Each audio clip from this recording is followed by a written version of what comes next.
All right. That's good. Hey there, everybody. I'm here with America, Hey, y'all. and she's traveling through town and decided to stop in Flagstaff to honor me by checking out the progress on the mural. And while she's here, she's going to help me do a little bit of camera work while I show you what we're going to be doing at next week's workshop, painting a beach scene. So I'm going to take a break from this mural that I've been working on behind me, and I'm very sad that Daniel, who was on the last video, has gone back to Brazil, and now I'm all alone trying to finish this picture. Let's hear a little bit about America. My name's America. I'm traveling through. I'm actually painting a mural in every state. That's my goal. You can find my work on YouTube, America Paints America, or you can find me on Instagram, Art by America 2030.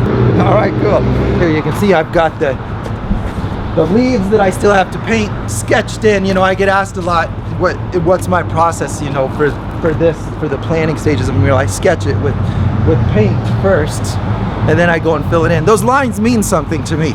To me, that's, you know, that helps me make sense of the picture, because, you know, it's my imagination. It's easier for me to follow my own writing, you know. Okay, let's go inside. Okay, this is where the workshop's going to be, so forgive the little bit of echo that we're going to have in the audio, but I'm going to do a quick painting of a beach scene right here in this room. Okay, so the first thing I need to do is paint a sky. So I'm thinking I want a blue sky. I'm going to start with my big brush because I don't feel like spending a lot of time. I'm just painting on a board, not a canvas. You know, it's very liberating to paint on something that is not a keepsake, because then it just feels like practice. It feels like I have the freedom to mess it up. All right, and then we'll throw a few clouds in there. I don't even feel like I really need to switch brushes for the clouds. Needs a few little ones in the background. I always try to put some little clouds on the horizon so that I have some perspective. All right, I'm feeling good about those clouds. Oh, that looks cool. Hold on. I'm gonna do something real quick. I need water. This is a beach scene. I need water. So put a horizon right across here, and once again, I'll use this violet color.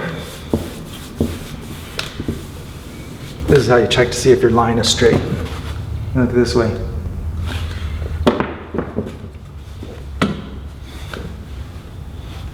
Okay, it needs to be higher here. It's much easier to make a straight line with a big brush.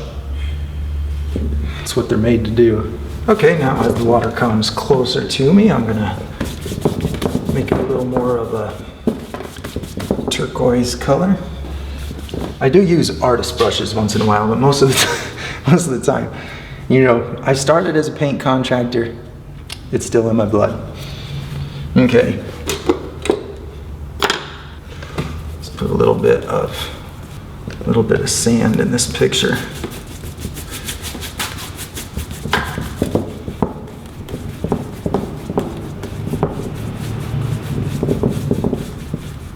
All right,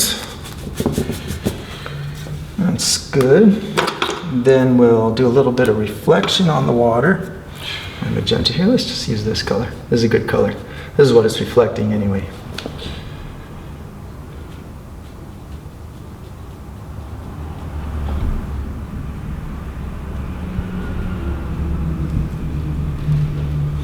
I'm going to kind of do these waves in an angle. I'm going to move along an imaginary diagonal line here so that I can maybe create a little bit of perspective. I'm running out of this magenta color. I like to always add this magenta color in there because anytime you mix blue with anything, it goes a little bit green, and I've talked about that in other videos. So to keep it looking like natural light, I just by default always mix a little bit of violet whenever I'm mixing blue. I'm going to put some areas that are a lot more reflection than others. Now I've got reflection established in here. My waves need a little bit of the larger crashing waves, so I'm just going to look for the high spots in my picture. I purposely left some empty areas. So wherever I have these larger areas, this is where I'm gonna put a little bit of crashing wave. So I'll put some white right here. Now I'm gonna mix a nice bright turquoise color here and add a little bit of light to these waves. Getting a scene to look like a scene, getting this to look like a beach with water really isn't in the details. Details are something that I especially love to practice and slave over just for, you know, the practice, for the sake of getting better at something, but it's not needed for a nice picture.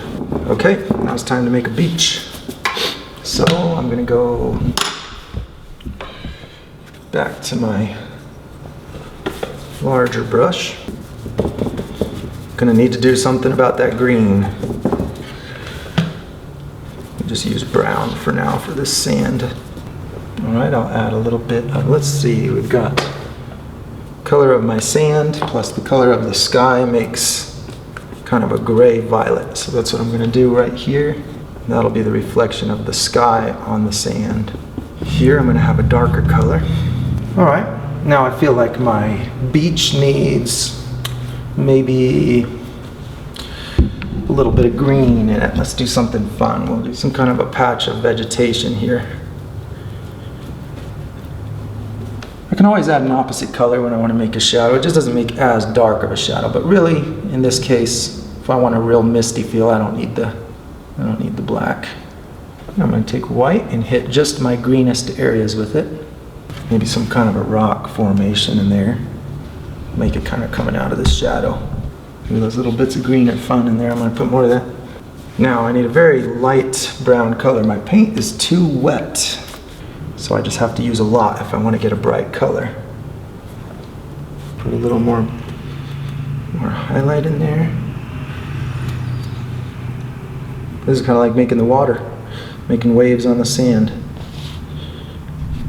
Okay, palm tree. We'll put a trunk kind of coming out this way. Maybe going up like this. And we'll add a little bit of blue to that brown and a little bit of this purple so that it doesn't get too green.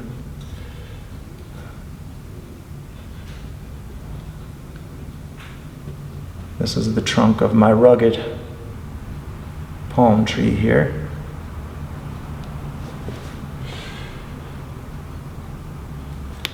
And grab a little bit of my light brown color to put some light on it.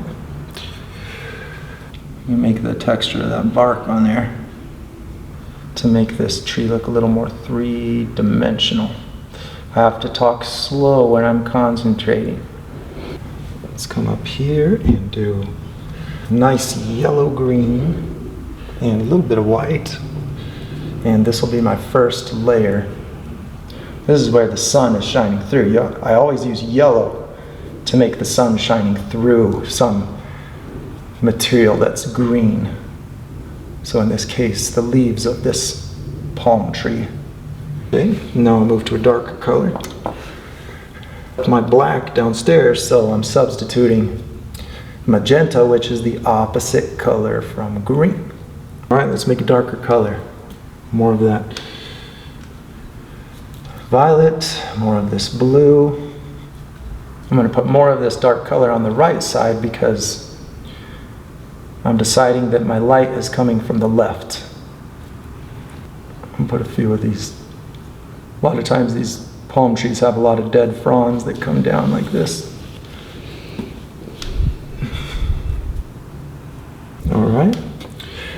Now, I'm thinking just a little bit of highlights on this tree. I'll be done. Oh, that's fun. I like that purple. I don't usually paint so impressionistically. But that looks cool, so I'm gonna leave it. Now it just needs a shadow on the sand. Add some little seagulls in there. Everybody knows how to do birds. You just make an M. There, now we got some birdies in the picture. Okay, that's what we're going to be doing next week, and that's when I'm going to explain all of the strategies I used to decide what these colors are, what techniques to use. That's what we're going to be going over in next week's workshop on the 18th. One last thing here. I just want a little bit more reflection on this thing here. One last little thing. Okay, we'll see you later.